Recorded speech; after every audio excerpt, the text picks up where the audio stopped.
पापा, बोलो बेटा। ये सब लोग मिडिल क्लास इतना करते रहते हैं, इसका मतलब क्या होता है मिडिल क्लास का? मिडिल क्लास मतलब हम बेटा।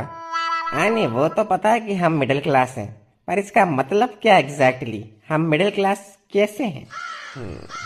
विस्तार में बताता हूँ चलो तुमको। देखो बेटा, एक बार एक गांव होता है जिस गांव में तीन लोग रहते हैं। एक का नाम होता है गरीब, एक का नाम होता है मिडिल क्लास, एक का नाम होता है अमीर। अब गांव में सभी लोगों को सुविधा मिल सके, इसके लिए यह तय होता है कि सभी लोगों को टैक्स देना पड़ेगा, महीने का 100 रुपए।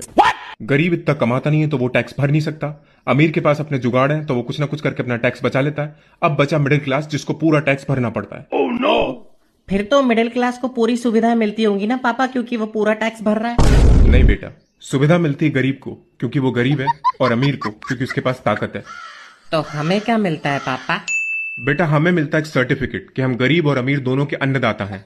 हमारे टैक्स के पैसों से गरीब के घर में राशन पानी भिजवा देती है सरकार, और हम जो लोन के ऊपर बैंक को इंटरेस्ट का पैसा देते हैं, वही पैसा बैंक किसी अमीर आदमी को दे देता है ताकि वो अमीर आदमी इस देश को छोड़कर भाग जाए। तो इन शॉर्ट बेटा, हम इस देश के सुपर हीरो हैं। अन्नदाता हैं हम गरीबों और अमीरों के।